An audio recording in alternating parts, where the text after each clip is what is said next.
called me? Good. Okay, great. Real quick.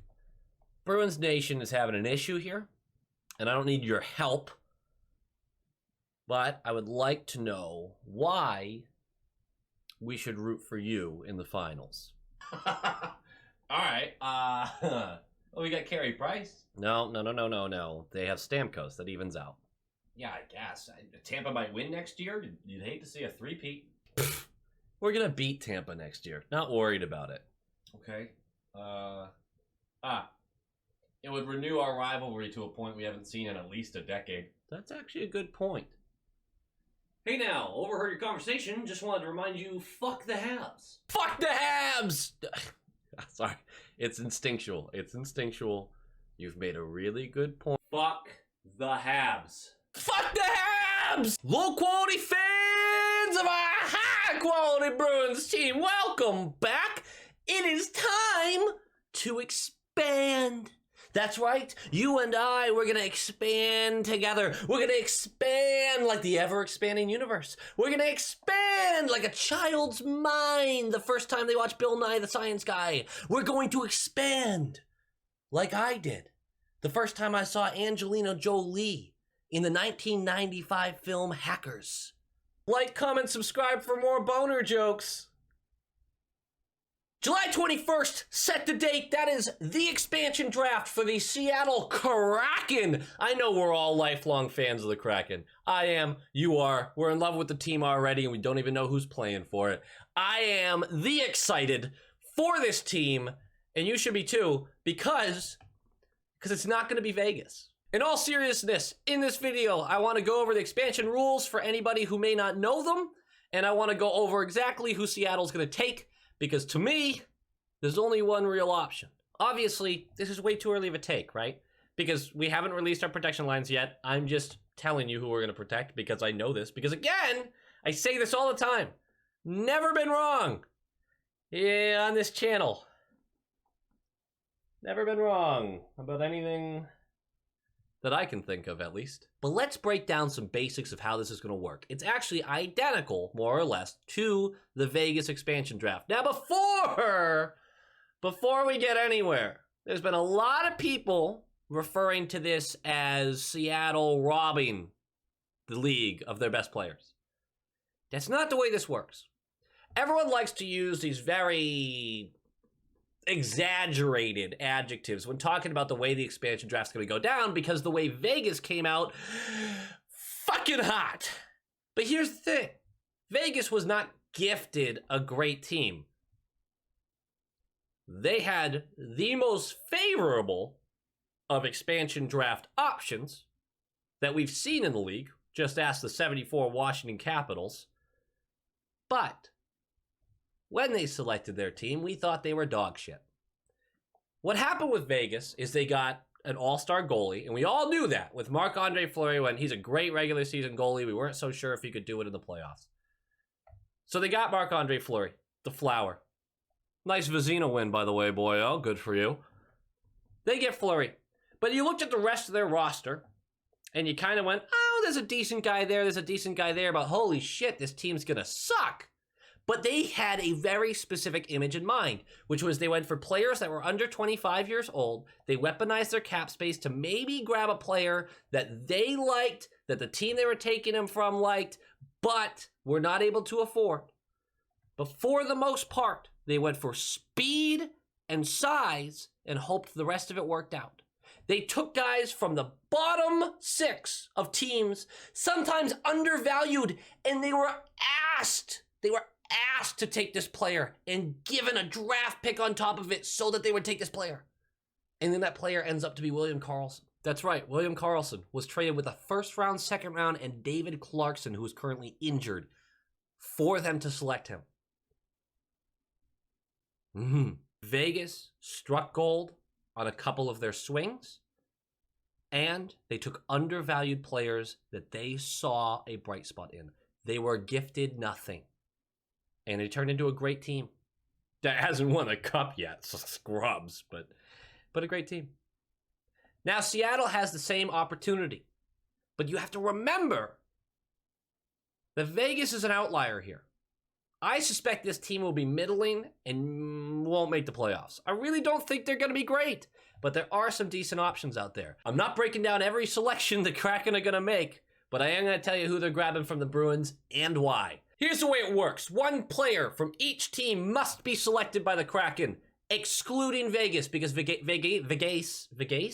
is still new enough that they were exempt from it. They must select a minimum of 14 forwards, 9 defensemen, and 3 goalies. That leaves them with a little wiggle room to grab some extras of whatever position they would prefer. As for the teams, they are allowed to either protect 7 forwards, 3 defensemen, and a goalie, or 8 skaters and a goalie. The Bruins will go with the 7-3-1 format. Any player with a no movement clause built into their contract must be protected. The team is forced to protect them unless they agree to waive that NMC. First and second year pros are exempt from the draft as well. They do not need to be protected. They are not able to be picked. There are minimum requirements from teams to leave exposed. You have to leave at least 1 goalie exposed with a certain amount of tenure. Same thing goes with players. You have to leave a certain amount of them. These are very easy requirements to fill. The only one that gets teams in trouble every now and again is the goalie. They'll just sign someone. This is something the Bruins are going to do. We're going to get there. 2 things that I find that a lot of people forget. When we're talking about weaponizing cap space, the Kraken are not allowed to buy out someone they selected in the expansion draft until the following year. What's really important about that is people talk about how Seattle can bend everyone over the barrel because they have all this cap space to work with. They can take your bad contracts and force you to give them a pick or a player. But they can't just buy everyone out right away. And buying out lowers the cap hit, meaning they have more room to grab more players that they can just buy out. Doesn't work that way. The first year, they are not allowed to do that at all. They have to wait until the following summer. That's not a huge wait, but it does make a difference whether they're going to grab 6 bad contracts or 3. One other rule that not a lot of people know. Players with potential career-ending injuries can oftentimes be exempt from protection if they talk to the league, the team talked to the league prior. Kase does not fall under this umbrella. There has to be 60 consecutive games missed, I believe.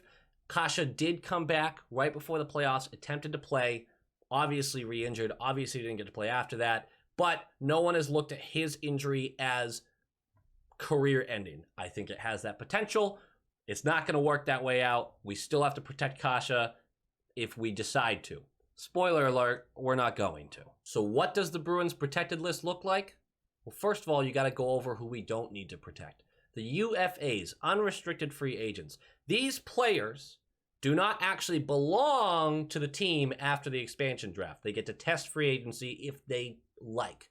Now, we are not going to sign these players before the expansion draft because it means we have to use a protection slot on them. This will be backdoor deals where you kind of shake their hand and go, hey, we're here. We're ready to sign you. We just have to wait until the Kraken are done. Most of these guys don't want to go to an expansion team that's just starting to figure it out anyway. So these are our UFAs. We've got Krejci, Hall, Corrali, Riley, Miller, Tenorti, Comfer, Rask, Halak, McKegg. Some of those guys you wouldn't worry about protecting anyway. Krejci, Hall, Rask, obviously all of those you would be more worried about. The Kraken won't select any of these guys because then they have to negotiate. They do get some time to do that, but it turns into a whole mess where you could have just wasted your selection on a guy who's just going back to his team. He's a UFA. His rights belong to no one. The RFA situation is a little different. Seattle has a 48-hour period before the expansion draft where the protected lists have already been released, right? They already know who the teams are protecting. So they have all these UFAs and RFAs. Now the UFAs, like I mentioned, they have time to negotiate with them before the actual expansion draft. But again, it doesn't make any sense. It really doesn't. They'll probably do their due diligence and make phone calls. They're not grabbing a UFA. But the RFAs, they can claim rights to without any cost. Now, normally, when a team offer sheets an RFA, they have to give us something in return if they sign that player, right? If we planned on signing them and the team comes out and goes, hey, here's an offer sheet, we'll give you $3.5 million, we are owed a certain level of draft pick, right? We saw it last year with Aho, potential with Montreal, all that stuff. With Seattle, they can claim an RFA and sign that player without having to give us anything, and it counts as their selection in the expansion draft for our team. Again, this is 48 hours before the expansion draft. Seattle has the opportunity to talk to any UFA, any RFA. Our RFAs, restricted free agents, are Ritchie, Kase, Carlos, Senyshyn, Hughes, Booth, Wolf, Koppinen, and Lantosi. God, I have no idea how to pronounce Lantosi's name. Booth, Wolf, Koppinen, and Lantosi, those are all AHL guys. You're not going to see them selected. Senyshyn and Hughes, it's a possibility. I really doubt it. That really leaves Ritchie, Kase, and Carlo. Carlo, I very much expect to be protected. Kase is a ballsy move. We'll talk about him. And Ritchie, I think, will leave unprotected. Like I mentioned, 7 forwards, 3 defensemen, 1 goalie. So what does that look like for the Bruins as far as a protected list? Let's start with the forwards. We have 4 that we are required to protect. That's Bergie, Pasta, Marshy, all of those are duh, and Coyle. All 4 of them have no move clauses. Coyle is the only one where you go, oh, yeah, okay. I mean, we would have protected him anyway, right? The top 3, you were like, duh, there's no reason we would ever let them go. What that means, we have 3 slots left for forwards. Those 3 slots, 4 players are fighting for them. Smith, I think he gets one. DeBrusk, Ritchie, Frederick. Whew! I mentioned other names like Senyshyn and Kase, but the team does not seem like they're even looking that way. So those are the 4 you're really looking at for those 3 slots. The Bruins will protect Smith, of course. They will protect DeBrusk. They still see him as an asset. They don't want to lose him for nothing. And Frederick. That's right. The 7th Player of the Year award recipient will be left out to be snagged if Seattle so wishes. I really think the Bruins are confident that Ritchie ain't going anywhere. That's our first exposure, Ritchie. Let's go to the defense. We have, of course, our top 3 defenders going to get protected. McAvoy, Grizz, Carlo. There's no reason you would protect anyone else. Riley's a UFA. Lauzon, Clifton, not as valuable as the other guys. Go down the list after that. No reason. What that really does, though, is leave Lauzon, Clifton, and Zaboral as your 3 biggest targets for Seattle. Goalies are a different situation. Tuukka Rask, Yaroslav Halak, they don't need protection. They're both UFAs. Swayman, he's exempt. That's right. He's still so young, guys. No reason to protect him because he doesn't have to be protected. They're not allowed to pick him. Daniel Vladar will be protected in the draft. The issue we're having is we have to expose a goalie, and we don't have a goalie to expose.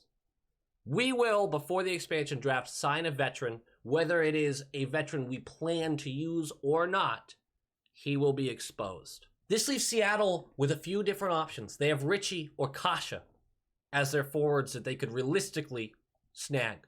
They have Zaboral, Lauzon, and Clifton on the defensive end, and then they have whatever goalie that we grab off of the free agency heap. They will not take the goalie we grab. I know that for a fact. It's fine. Well, there's 3 things to think about here. Seattle is required to take 14, 9, and 3, right? A lot of people have talked about our defense and our defensemen and who they should grab, right? People are forgetting there might be 9 other defensemen or 14 other forwards or 3 other goalies ahead of what we have to offer. It might steer them in a direction we're not expecting, because if they like Clifton most out of that group of defensemen, but they got 9 other guys available to them that are higher on the board, they're not going to grab Clifton. Obviously, that depends if they're the highest guys on those teams that they want to grab. There's a lot that goes into it. But be aware that surprises can definitely happen with this if they've filled needs elsewhere. 2, the Kase situation. Kase has the potential to be the absolute steal of the expansion draft. Not because his value is high right now, but if he decides to continue his career, which is kind of a coin toss at the moment, if he decides to continue his career, this guy has top 6 talent. And if he can stay healthy, he could be one of those players where you go, they got him for free. For free. It was an RFA. They just grabbed him off the heap. If Seattle has filled their 14-9-3 elsewhere and they are happy with it, they might just take a flyer on Kase. They really might. Now, the trick there is, are the Bruins even re-signing or tendering that qualifying offer to Kase? Are we going to take control of his rights, or are we just going to let that walk? Personally, I'd love to see Kase back. If he continues his career, I'd love to see him where it's supposed to be again. I think that guy's got crazy talent. Oh, I just wish the best for him, though. You worry. You worry about the head stuff. Third point. We're not fucked. Stop. We're not. If they take any of the people I mentioned, Richie, Kase, Lauzon, Clifton, Zaboral, the goalie, whoever that might be, that doesn't shut our window for a cup.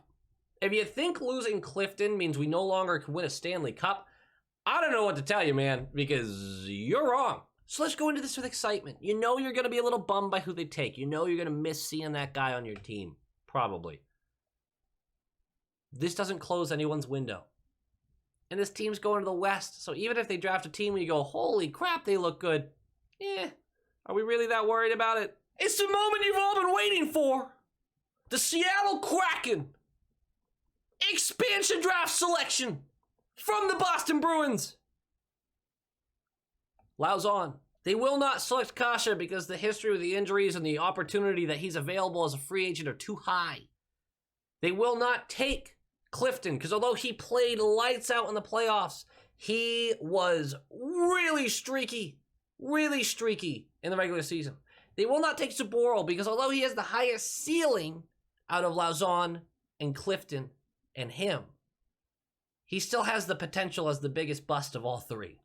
And there's still a lot of negative talk about where he was selected in the draft. That 2015 draft has a lot of arrows that point at the Bruins. Arrows? Daggers, I meant. They will not take Richie because they can find 14 plus other forwards that better fit the style that they will want to go with, which will copy Vegas. Speed and size. Richie's got the size. He does not have the speed, and he's been too prone to moments of not using the size. So we're going to see Jeremy Lauzon snagged from the Boston Bruins. I think we're going to miss him. I really do. That's another left defenseman that we need, but that does not close our window. I think they're really going to like him. They're going to utilize him as a top four defenseman that they can throw in to eat up minutes. He's very strong on the defensive end. He's got a nice reach on the penalty kill. He struggles to get the puck to the net in the offensive zone, but a little more experience, a little more time. I think he'll be able to work that out. I think he's going to be good for them. There you have it, guys. That's it. Jeremy Lauzon, Seattle Kraken. Get the jersey tomorrow. I am excited to watch him in that baby blue. Is it baby blue? Teal blue? I'm not very good with colors. Thank you for watching. Like, comment, subscribe. Let me know who you think they're taking below. Next video, we're getting real mixy with the free agents. It's going to be fun. Go be